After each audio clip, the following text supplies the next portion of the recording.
My father, Reuven Morrison, was killed on the 14th of December at the Chabad Bondi terrorist attack, and he saved many lives. He showed the world who he was in the last 10 minutes of his life. I'm an only child. There's no one left to carry on my father's story and his legacy and speak to who he was if I don't do that, because we can't afford to have another Bondi. We can have as much darkness thrown at us. We can live through such hate, but at the end of the day, we're going to keep lighting our menorahs and we're going to keep shining light.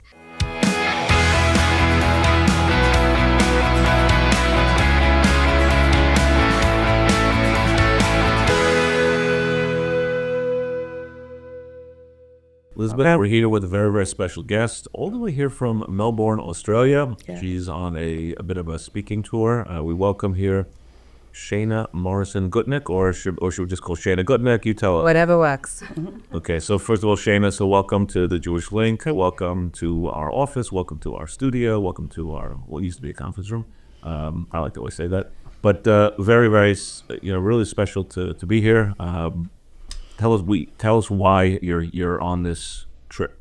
Sure. So I guess we should start at the beginning of all of this.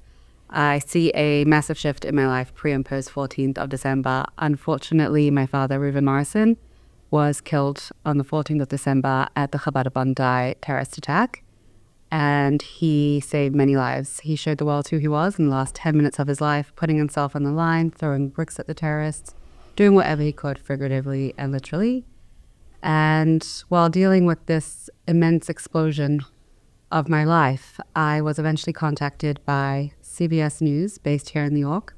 Beforehand, I was refusing to talk to any media, didn't want to talk to anyone, didn't want to do anything. And CBS came through with a unique message. They told me they want to tell the world what my father did. And it hit me clear as day in that moment that I'm an only child.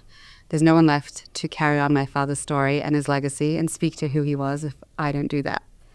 So at 1 a.m. on, it was already Tuesday morning by that point, after not having slept since Saturday night, I sat down and did my first interview, introduced the world to my father through my voice, as well as some reflections on the failings of our Australian government, how they had let antisemitism fester. In our minds, the explosion happened on the 9th of October 2023. We had mass protests outside our Opera House after the Australian government lit it up in solidarity in blue and white. It was October 7th. And the single person arrested that day was a Jewish man with an Israeli flag. And we know anti-Semitism that existed. I saw it as sort of undercurrent running through the gutters of filth. But then the potholes opened and the steaming hot smoke of anti-Semitism was allowed to be welcomed in society and be celebrated. And unfortunately, our voices did not get to the ears of the government. No action was taken, and the Bondi massacre was not a shock or a surprise to us within the Jewish community. And I shared these sentiments. I woke up the next morning to my face on international media, splashed across every single Australian newspaper, together with my father's final acts of heroism, and things absolutely snowballed on from there. And CBS, wow. And you were rejecting all Jewish media also. I wasn't even looking at my phone. In my mind, I'm not speaking to media at this time. I'm just trying to figure out how to breathe, how to stand, how to be there for my mother.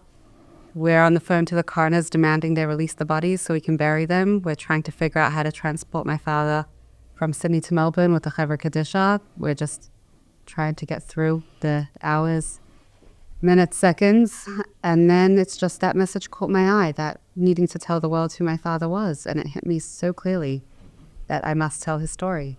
Anyway, did you even have a proper shiva? Or was there even a shiva? Was there? So once we buried my father, the attack happened on Sunday, we got the bodies back early Wednesday morning, moved him to Melbourne, and Thursday we had a levaya and did the full week of shiva. So can you tell us about your family before the massacre? Tell us about who they are, who they were, what, and this flavor of the community. And also, besides the flavor, I know you actually experienced a bit of a scary incident. Yeah, I did myself. I guess we could start at the very beginning, which helped me grow up with an understanding of who we are as Jewish people and what anti-Semitism actually means. My parents both grew up in the USSR. My father in Kiev, my mother in Odessa. They immigrated to Australia in 1977. In those days, they had to live in a refugee camp in a year, traveling via Italy before they could get their papers. And they both arrived in Sydney, Australia And they understood what freedom meant. They understood what it now meant to be able to practice their Judaism. They lived their lives in a world where they had Jew stamped into their school reports. They were bullied by their teachers, by their classmates. They understood the burden of this identity. It didn't make them want to hide it. They just understood the weight that it carried.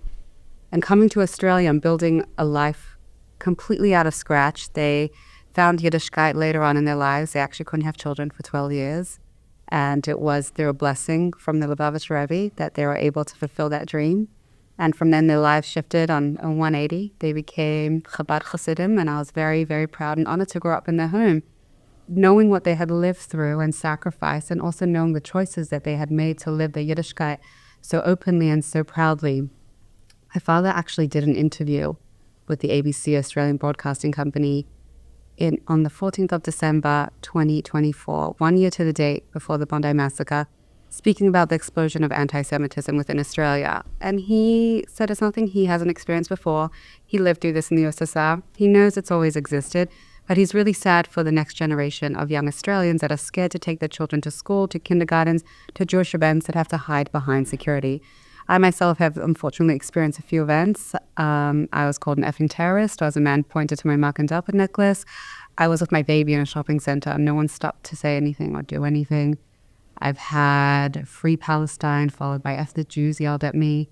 And there's also just daily experiences as a mother where I'm scared to take my children into the public hospital system after seeing 2 nurses in Australia want to kill Israeli and Jewish patients. And this is a reality that we've been dealing with. And I've been given opportunity to speak to it on media, and there's an absolute shock factor from journalists and a wonderful Australian community that haven't realized that such a large fraction of their community is living without freedom of movement, is living with the knowledge that it's not if but when their children will be accosted for being Jewish on public transportation. And I had to explain that these aren't stories that are unique to me. These are a reflection of what our community as a whole is going through. Wow, that's scary. And we had a couple of years like this with our college campuses, but it sounds like the explosion of anti-Semitism was more abrupt, more noteworthy, and more like immediately resulting in a pogrom, a situation that was a literal emergency for Australia and the whole government. Did the government, I know there are many opinions about this, and perhaps you're not speaking on behalf of the entire Australian Jewry, but the response of the government in that post-Bondi massacre, was it sufficient? Was there any ray of light? Is there a ray of light? So, fantastic question. So we say Bondi did not happen in a vacuum. We had a shul around the corner from my home firebombed and essentially burnt to the ground. A Jewish catering business in Sydney also heard about it. And while I'm sitting Shiva, my friend's car is attacked and firebombed as well because it had menorah on it, Hanukkah time. And we say this didn't happen out of nowhere. There's been the signs, it's been happening. The Australian government for a very long time has had a very no worries, mate attitude, and it worked for a long time because Australia is a very peaceful country, very diverse, melting pot of different cultures coming together, and diversity was something that we celebrated. Over the last couple of years, that quickly changed, whether it be from certain policies in government or certain demographics or just the explosion of social media or left ideology, so many different factors and factions contributing to it. The government's been very reactive, unfortunately not as proactive as we have hoped. Post-Bondi, there's been a lot. I say we saw the absolute worst of humanity on that day, but we saw the best of it. And not just from the Jewish community, from our regular non-Jewish Australians consoling us and comforting us, and in absolute shock and horror at what had happened. We saw unprecedented amount of light. We saw the government calling for a One Mitzvah for Bondi campaign, essentially a government website dedicated to honoring those that we lost, the 15 beautiful souls and neshamas taken from us way too early in acts of horrific violence, commemorated by acts of goodness and kindness. So essentially the New South Wales government had non-Jewish Australians writing in mitzvah notes to government website. And we had a Torah written at the Opera House. We had a mitzvah house opened up at Bondi Beach where people are coming through on the daily and putting in tefillin and doing mitzvah. There's been such an unprecedented amount of goodness that's being done, and the Australian government has been assisting with that. They have put out their hand. They want to they've been wrapping themselves around us as much as they can. Interestingly enough, after Bondi, there were many politicians calling for the Australian government to hold a royal commission into anti-Semitism and the terrorist attack at Bondi. And that royal commission is essentially the highest point of legal inquiry in Australia. Anyone can be called in to give evidence. ASIO, our intelligence agency, our prime minister, everyone can be called in. And our prime minister rejected it. He did not want that to happen. He said, this has just happened in New South Wales, just the state based in Sydney. And our point was that this is an Australia-wide issue. This needs the highest point of legal inquiry. I was approached by Josh Frydenberg, the ex-treasurer of Australia, and he wanted to push the government to call for a royal commission. He's a Jewish man, beautiful, beautiful soul, really, really focused on fighting anti-Semitism. And he approached me after Shiva, after seeing something I had wrote calling out the Australian government that ended up being published in every paper. And I, together with him, wrote a statement on behalf of all the victims' families, signed by all the families, beseeching the Australian government for a royal commission. We did a media blast one day. I remember just standing on Bondi Beach and just walking from camera to camera to camera, being questioned why we need a royal commission. And I'm saying we need to investigate how this was allowed to happen to ensure it cannot happen again, understand what systemic failures had led to this happening. And we need to understand, because we can't afford to have another Bondi. We can't afford those lives to have been lost in vain in any sense. And one man asked my husband, do you think your wife's going to be successful? Because no one thought it was going to happen. And my husband said, you are talking to a woman that has the DNA and blood running through her veins of a man that can face a terrorist with a brick. And after 2 weeks of fighting, we managed to get the Royal Commission through. It's currently underway.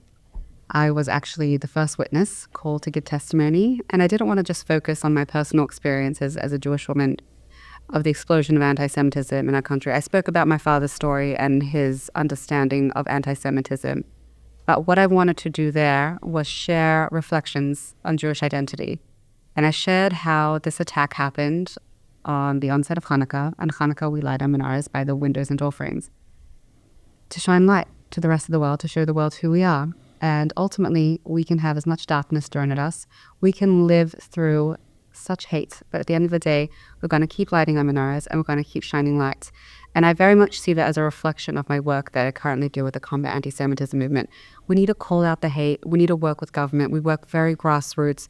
We need to ensure that there are all the correct legislations and resolutions in place to combat this vile hatred. But at the same time, we need to continuously imbue our Jewish community, our brothers and sisters, our children with Jewish resilience, identity, and the ultimate amount of purpose of who we are, what we have, and pride. And that's really what I focus on my goal of being with Combat Anti-Semitism movement. Wow. So the leadership, I guess, of the families of people who were lost in Bondi you seem to be perhaps a de facto spokesperson for this group. So I do. Is de facto. Not even a group. I mean, is this starting to be a group that is having influence within the government? So it's an excellent question. It's just been 6 months since Bondi happened. Everyone's very much still within their own grief bubbles. It's very hard to even lift your head and realize that so many people are mourning and grieving and had their lives explode in the same way that you have. Yeah. So everyone is doing things that they can in their own different capacities. And obviously everyone has suffered such different losses that we can't even comprehend. Right. And we're just all sort of trying to do our best in our own spaces and places. And I look at it that I've sort of haven't been given a choice, essentially. I've had this role and path set in front of me. And I get asked often, where do I see myself in a year from now? I don't know where I see myself tomorrow. Right. And I'm just sort of being taken in places where my voice is being needed. And I realized that it's being heard. I had a woman approach me in the airport asking, are you Sheina? And I said, yeah, I'm Sheina. She said, I saw you on TV, and if you can stand there as a proud Jew, I can wear my Magen David. I can be a proud Jew publicly. And there's been so many stories, people recognizing me in public, thanking me, and not just thanking me, but actually sharing a story of how something I've shared has impacted them, and they've been able to make a change and be a prouder Jew. And therefore I realized I just have to keep going and doing what I'm doing. Wow. No, it was very. Let's get back to the government for a second. Yes. I thought there was an initial report saying that there was nothing that could have been done. I mean, I thought I read that somewhere. Am I right about that? So there was one report saying there's nothing that could have been done, but as they investigate further and further, there are multiple failings that have been discovered. The most shocking and alarming to me is the fact that one of the terrorists won the ASIO watch list, and he had 3 sort of alarms against his name. That information did not get fed to the state police departments and somehow ended up with a legal firearm. That is one of the failings that have led there. It's still being uncovered. A few of the recommendations that are coming out are sensitive, so we can't actually necessarily see them and what had led to the recommendation as well. So I guess, there's sensitive information coming out from security agencies. So one report said there's nothing further that can be done, but the deeper they go, the more they find. Has this is just a nuts and bolts security question, I guess. So in America, we have a Department of Homeland Security, which was formed many years ago after 2001, and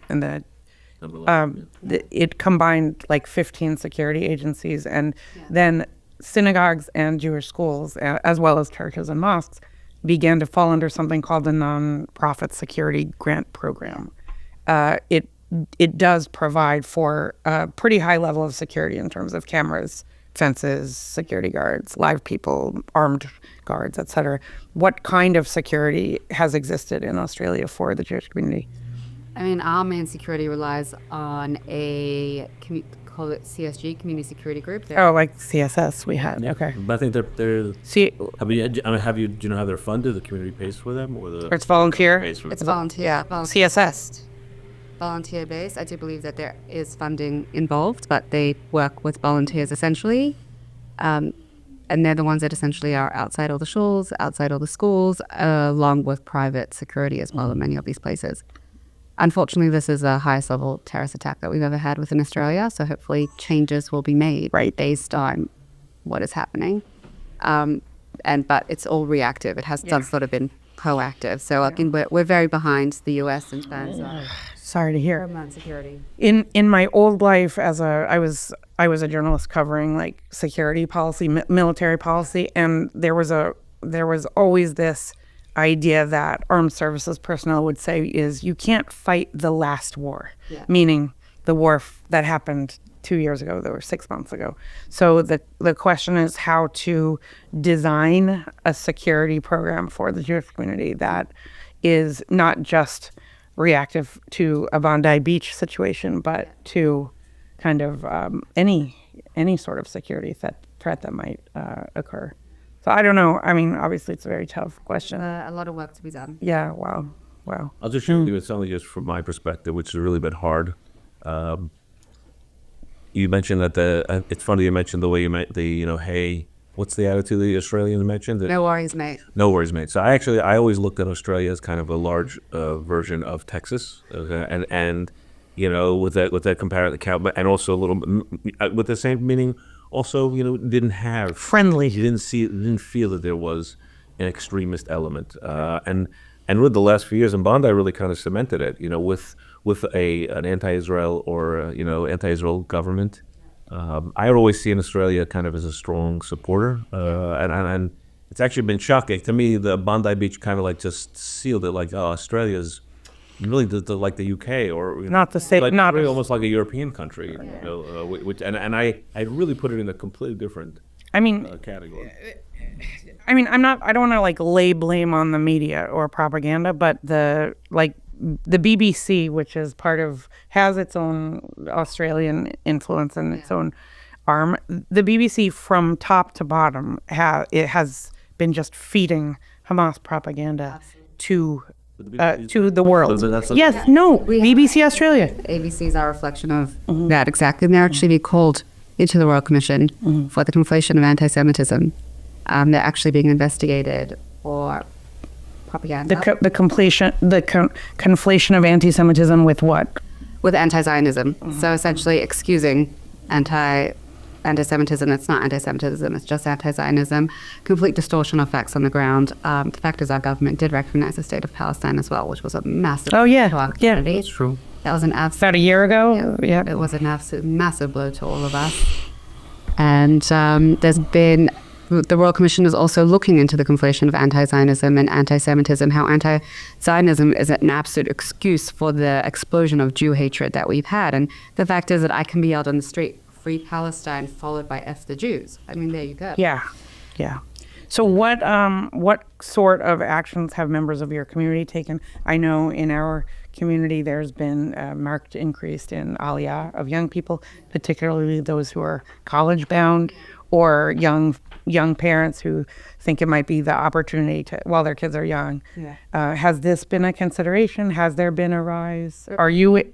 And please tell me your personal thoughts. So there definitely has been an upkick in families making aliyah from Australia. My knee-jerk reaction after Bondi happened was pack our bags and let's go. That was my reaction. We were actually in Israel last year with my father, mother, my children, and my husband, May, June, and we're having serious conversations about moving without the rose-colored glasses. Last June? Yeah. Okay, a year ago. Yes. My father was waiting to make a few decisions to, move a few business things over to Israel if he could. That was sort of the conversations that we were in the middle of having before Bondi occurred. So we were seriously looking into it. And what was fascinating was I spoke to a member of United Hatzalah trauma team who came down immediately to assist us. They were absolutely phenomenal with their work. And I was having a conversation with one of the responders, and she's saying she just left Israel because 3 of her children were involved in 3 different terrorist attacks. And I'm saying, I want to leave Australia and go to Israel because my dad was just killed in a terrorist attack. And I asked my husband once, I said, are we the Jews in 1930s Europe that hadn't seen the signs? But then I think we're in a different point in history because it's not about packing our bags and running, because this is global. The world is such a small place. I mean, we can run away to a little tiny island in the middle of nowhere maybe, but, every single city in the world is experiencing something. And it's become very crystal clear for me right now that in Australia, I have a role. I have a role for our Jewish community, and I need to stay there for the time being. And it's not off the table, it's not off the cards, and we sort of are, we don't know where we'll be tomorrow. Right. Our minds are sort of open to it all, and we're at that point in history where we always ensure that our kids have updated passports. Right. Wow. Okay. Amazing. Can you tell us a little bit about your childhood in Australia? Like what kind of school you went to, what sort of college or university or Israel experiences you have? I feel like that would provide us some background. Definitely. So I grew up in Bondi, right around the corner. Oh, wow. Wait, so Bondi's a real community? I thought it was like a beach community. No, Bondi is where we have a massive Jewish community. I went to school at Kessetara College. It's a school 10-minute drive away from Bondi.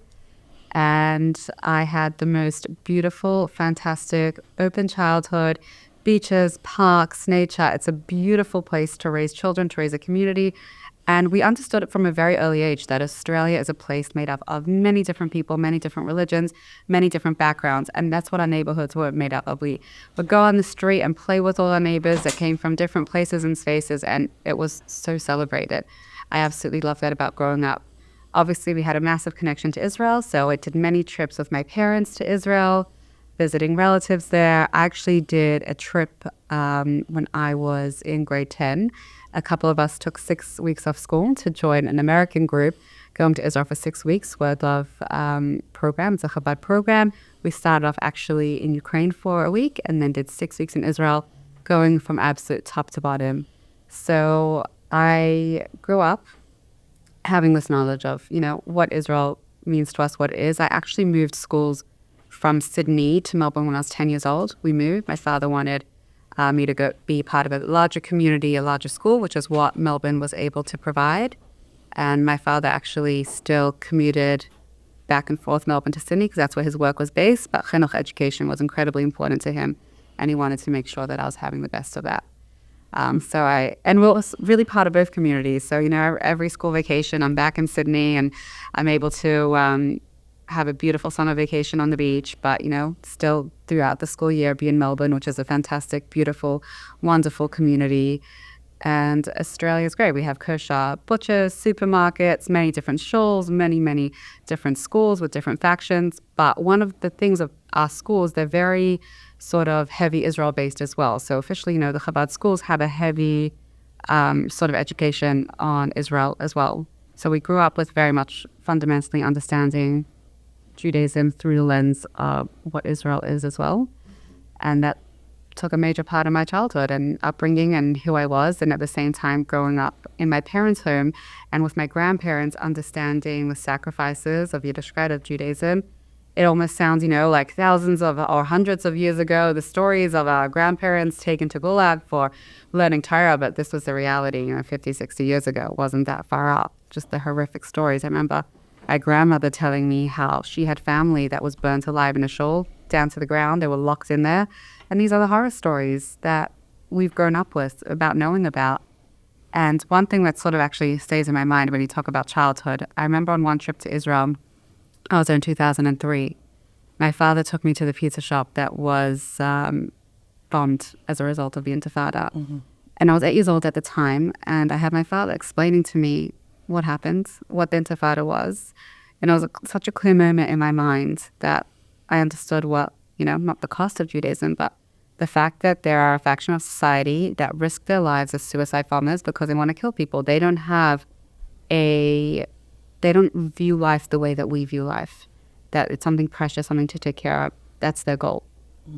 Get yourself killed, killing as many people as you can. And that was in my mind as an 8-year-old. And in Australia, we recently had a group holding an event called Why It's Okay to Say Globalized Intifada, and they're holding it in a government council venue about 20 minutes away from Bondi, about 2 months later. Mm-hmm. We fought very hard to stop the government from hosting this event, and actually wrote an op-ed to The Australian, one of our main Australian publications. And I explained that my dad had to tell me what Intifada was as an 8-year-old, but now I have to tell my own 8-year-old children what Intifada is, and their grandfather was killed because of it. And here I am saying, our Australian society, you want more of this? We just saw Intifada here at Bondi 20 minutes away, and you want to say you want to globalize Intifada. So what's interesting, we have a state in Queensland, which is a much more sort of, I guess you'd call Republican-leaning state. And they've actually made it illegal to say globalized Intifada from the river to the sea, in that state particularly. However, in Victoria, New South Wales, where Sydney and Melbourne are, we still have protests calling to globalize Intifada after Bondi. Wow. What was the result? Did they hold it? Did you succeed? So the council canceled the event, but together with a statement saying it was because of media pressure, not because of any moral compass. Lovely. No, but that means it worked. That media pressure is your piece. Correct. Okay, no, not terrible. It's like a sour victory as opposed to a. Still went ahead in a public park, but it wasn't hosted in a council venue. Okay. So last question from me. I'm sure Moshe will have more. Last question from me. As I said right before we started recording, as a longtime member of Tzpos Hashem since I was 5 years old, can you tell me a little bit about the teachings of the Rebbe? We just had his yard site this week. Maybe a little bit about that influence in your home. In your home today, but also the home of your parents. Absolutely. So my parents' journey to Yiddishkeit, to Judaism, was through the Lubavitcher Rebbe. That bracha. Through that bracha. Of you. In New York, or did he? He didn't come to Australia, I don't believe, right? I'll give you a little bit of background. So my parents couldn't have children for 12 years. And they tried everything from a medical, physical point of view, and they were told it's not going to happen. This isn't something in your cards for you, need to give up. And they're approached by a friend, and they said, why don't you try something spiritual? Get in touch with Rabbi Ullman. He's a Russian rabbi in Bondi. Speak to him, see what he has to say. And Rabbi Ullman suggested they send a fax in to 770 in 1994. And they received a response that my father should have a bris and my mother should go to mikvah, because my father was never able to have one back in Russia. And my father said, you know what? Let's do it. We have nothing left to lose. And my father had his bris on a Friday afternoon, and because it was a long weekend in Australia. It was Friday. And on Sunday morning in Australia, we woke up to the news, and it was Motzei Shabbos in the U.S. Saturday night, that Gimel Tammuz had happened, that the Rebbe had physically passed away. My father did not know, how to grapple with this news, but he was thankful that they managed to send a fax through to the Rebbe, to 770, saying that my mom had gone to the mikvah, my father had had his bris. And 10 months later, I was born. And for them, through those 10 months, they weren't sure how much they were going to take on. They were sort of experimenting. But a friend of my parents came to the hospital, and she said, I have with me a collection of Rebbe letters. And the Rebbe's no longer here in this world with us, but many of his followers, his Chassidim, find comfort in his letters. Why don't you open up a page and see if there's anything there that could possibly be relevant to you? So my parents said, okay, why not? They opened up the letter. Their friends in absolute shock. The letter was dated Lamed Nisan, the 30th of Nisan, which was the day I was born, and it was titled Mazel Tov on the birth of a baby girl. So that was the 180 that my parents fully did. If there was any way my father would want to be remembered and described, it would be a chassid, a follower of the Rebbe. And my father wasn't so much, you'd say, a spiritual person that was involved in learning or Torah, or... He didn't have it growing up. He didn't have it growing up. He, by trade, was a property developer. But he didn't do a single business venture without first writing into the Balatch Rebbe, without first sitting with his business partners. None of them were religious, but they knew the word keli, they knew the word vessel. He said, okay, what's going to be our vessel, our conduit to receive blessing for this project? What are we going to do? Wow. Community, how much charity, how much tzedakah are we going to do? Not after, but before we begin. Before we begin doing anything, we're going to set aside. And he truly believed that if things didn't work out, it's because it wasn't going to benefit the Jewish community, it wasn't going to benefit others. He didn't let the physical mundane things stress him out, because it's not God's intention for it to work out. He lived on a different spiritual plane to the rest of the world. He understood Hashem's hand, God's hands in everything that he did, and that's truly how he lived for every single moment. So I was so blessed to grow up in a home that my parents didn't close the door on who they were before they before they chose Yiddishkeit. It was one long timeline for them. Right. So our home was always open to their friends and relatives from beforehand. They always came to our home for Shabbos, for Yom Tov. So I got to grow up seeing the beauty of the choice that my parents made, but also just being who they were. And I was asked recently at a panel I did, what's one word I would use to describe my father? And first word, unapologetic. He stood up for who he was, and everyone loved that about him. They came to him for advice for every different faction in life, business, marriage, like well-being. And every time I'd come home, he'd be sitting at the table with someone else. And he was just so real with the way that he looked at life, the way that he did things, the way that how he saw things. He would walk into a room and it would explode with joy. He just had this smile that would add so much light and brightness into a room. And that's how I grew up. I grew up with knowing that even, post Gimel Tammuz, after the Rebbe had left this world, the Rebbe's teachings had guided my father's life and my life every step of the way. My father looked at him as his own father figure. It's as if he held his hand through everything that he did, every step. And my father was so faithful that, he looked at the Rebbe as the one that gave him the one thing that he thought he would never have, a child. And my father threw everything into raising me, into educating me. And he educated me through very sort of non-typical means, in the sense of he didn't believe in institutionalized education. He thought it ruined children's creativity. Children come with their own set and way of thinking, and if you try to put them in a box, it's going to ruin who they are. So he didn't want me to sort of go into any of these boxes. He wanted me to think for myself, be proud of who I am. And I realized everything I'm able to say today and do today is based on the way he raised me. And through the teachings of the Balatch Rebbe, through Chabad, understanding that we are all here for a purpose to make this world a better place. And that's continuously what I say. And I've spoken in many places with a fully non-Jewish audience, and the message is still the same. We are put on this earth to make it a better place, and we do that through the idea. And I say, we have this idea of mitzvah. We had a mitzvah campaign for Bondi, but mitzvah isn't just a good deed. It means connection. Because when we do something positive, we connect to each other. And that's ultimately what we're here to do. So it's influenced my life in every way. Chabad, Reuven, and his teachings, and the way my father lived his life, and now me doing everything that I'm doing, I think about, what my father would be proud of, and my father will be proud of me doing what I'm doing, because it's also the Rebbe's mission. Beautiful. Thank you. Well, I'm not sure I have much to really add. It really is really what's next. After what's in the future for the next year. I don't see you going back to teaching, but Yeah. I mean, officially I'm a behavioral therapist, and I was working in a school running the learning development programs over there, and then I went on maternity leave, and then I was doing a lot of work from home for different community organizations, and I was thinking, 2026, what are we doing this year? I had a few job offers from different places, and I was sort of undecided of directions that I'm going in.